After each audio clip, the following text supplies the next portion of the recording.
পাক গুপ্তচর সন্দেহে ধৃত হরিয়ানার ইউটিউবার জ্যোতি মালহোত্রা একবার নয় একাধিকবার এসেছিলেন বাংলায়। বিভিন্ন সময় বিভিন্ন ট্রেনে চেপে তিনি এসেছিলেন, কখনো দুরন্ত কখনো রাজধানী। এই ধরনের ট্রেনে তিনি বাংলায় এসেছেন। ভুটান যাওয়ার পথে সেবক রোডে করোনেশন ব্রিজের ছবিও তোলেন। সাধারণ আর 5টা ব্লগারের মতো তুলে রেখেছেন কলকাতার হলুদ ট্যাক্সি, শিয়ালদা, হাওড়ার ছবিও। তবে জ্যোতির উদ্দেশ্য কি আদৌ সাধারণ ছিল তা নিয়ে উঠছে প্রশ্ন। কারণ দমদম, ব্যারাকপুর, হাওড়া সহ বিভিন্ন স্টেশনের ছবি তুলেছিলেন জ্যোতি। কলকাতা বিমানবন্দর, রেল লাইনের পাশে ঝুপড়ি, কাকুরগাছি ব্রিজ, বালি ব্রিজ, দামোদর ব্রিজের ছবি রয়েছে ওই ব্লগে।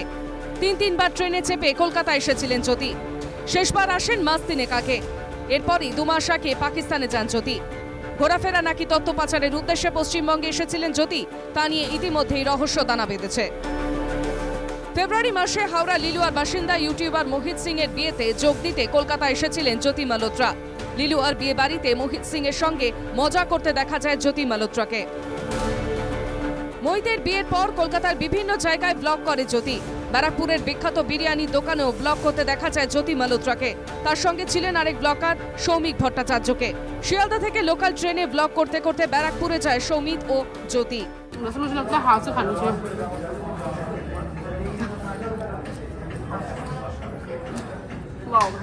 ठीक है, इनकी चटनी है ना बहुत ही फ्लेवरफुल है, मस्त एकदम।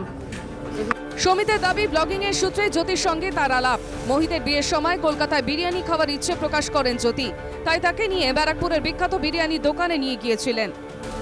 এটা তো আমার জন্য খুবই শকিং, কারণ কি আমার তো এরকম কোনো আগে কোনো আইডিয়া ছিল না যে ও স্পাই করছে এরকম, যেটা যে অ্যাকুজিশন আছে ওর ওপর।